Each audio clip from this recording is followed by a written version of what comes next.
ಬದಲಾವಣೆ ಜಾಸ್ತಿ ಆಗ್ತದೆ ನಾಳೆ. ಸಿಎಂ ಬದಲಾವಣೆ ಬಗ್ಗೆ ಅವರು ಕಾಂಗ್ರೆಸ್ ಪಕ್ಷಕ್ಕೆ ಸಂಬಂಧಪಟ್ಟಿರ್ತಕ್ಕಂಥದ್ದು ಕಳೆದ 3 ವರ್ಷಗಳಿಂದ ಕೂಡ ಅದೇ ಚರ್ಚೆಗಳು ನಡೀತಾ ಇತ್ತು. ಅವರ ಅಭಿವೃದ್ಧಿಗಿಂತ ಜಾಸ್ತಿ ಈ ಕುರ್ಚಿ ಕಾಳಗನೇ ನಡೀತಾ ಇತ್ತು. ತಮಗೆಲ್ಲರೂ ಕೂಡ ಗೊತ್ತಿರ್ತಕ್ಕಂಥ ವಿಚಾರ. ಹಾಗಾಗಿ ಅದು ಕಾಂಗ್ರೆಸ್ಗೆ ಸಂಬಂಧಪಟ್ಟಿರ್ತಕ್ಕಂಥ ವಿಚಾರ. ನಮಗೇನು ಇವು ಯಾರು ಮುಖ್ಯಮಂತ್ರಿ ಆದರೂ ಕೂಡ ಒಳ್ಳೆ ಕೆಲಸ ಆಗಬೇಕು, ಅಭಿವೃದ್ಧಿ ಆಗಬೇಕು. ಇವತ್ತು ಅಭಿವೃದ್ಧಿ ಕುಂಠಿತ ಆಗಿದೆ, ನೀರಾವರಿ ಯೋಜನೆಗಳು ಕುಂಠಿತ ಆಗಿದೆ. ಮತ್ತು ಈಗ ಗ್ಯಾರಂಟಿಗಳು ಅಂತ ಏನು ತಗೊಂಡ್ಬಂದರು, ಇವತ್ತು 10 ತಿಂಗಳು ಬಾಕಿ ಇದೆ. 36 ತಿಂಗಳಾಗಿದೆ ಈ ಸರ್ಕಾರ ರಚನೆ ಆಗಿ.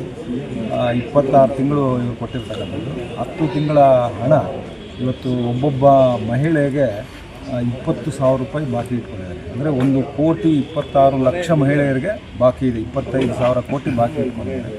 ಹಾಗಾಗಿ ಇಂಥವೆಲ್ಲ ಸುಳ್ಳು ಹೇಳಿ ಅಧಿಕಾರಕ್ಕೆ ಬಂದು ಇಂಥ ಲೋಪದೋಷಗಳು ಕೂಡ ಯಾರೂ ಕೂಡ ಒಪ್ಪೋದಿಲ್ಲ. ಹಾಗಾಗಿ ಸರಿಯಾದಂಥ ರೀತಿಯಲ್ಲಿ ಆಡಳಿತ ಮಾಡಿದರೆ ಕರ್ನಾಟಕ ರಾಜ್ಯದ ಜನರು ಒಳ್ಳೆಯದಾಗುತ್ತೆ. ಇದಕ್ಕೆ ಬಂದು ಅದನ್ನು ಸರಿಯಾಗಿ ನಡೆಸ್ಕೊಳ್ಳಲಿಲ್ಲ ಅಂತ ಹೇಳಿದರೆ ಸಹಜವಾಗಿ ಲಾಭ ಆಗುತ್ತೆ. ಅವ್ರು ಹೇಳಿರ್ತಕ್ಕಂಥ ಎಲ್ಲ ವಿಚಾರಗಳಲ್ಲಿ ಕೂಡ ಕರೆಕ್ಟಾಗಿದ್ದರೆ ಅನುಕೂಲ. ಸುಳ್ಳುಗಳಿದೀವ ನಾನು ಹೇಳ್ತಾ ಇದ್ದೀನಲ್ಲ, ಅವ್ರು ಹೇಳಿ ಇವತ್ತು ಯಾರಾದರೂ ಬಂದು ನಾವು ಎಲ್ಲ ಕೊಟ್ಬಿಟ್ಟಿದ್ದೀವಿ ಅಂತ. 36 ತಿಂಗಳು ಸರ್ಕಾರ ರಚನೆ ಆಗಿ 26 ತಿಂಗಳು ಕೊಟ್ಟಿದ್ದಾರೆ 2,000. ಇನ್ನು 10 ತಿಂಗಳದ್ದು ಬಾಕಿ ಇಲ್ಲ, ಕೊಡಲಿಲ್ಲ. ಒಂದೊಂದು ಮಹಿಳೆಗೆ 20,000 ಬಾಕಿ ಇದೆ. 1,26,00,000 ಮಹಿಳೆಯರಿಗೆ ಬಾಕಿ ಇಟ್ಕೊಂಡಿದ್ದಾರೆ. 25,000 ಕೋಟಿ ಬಾಕಿ ಇದೆ.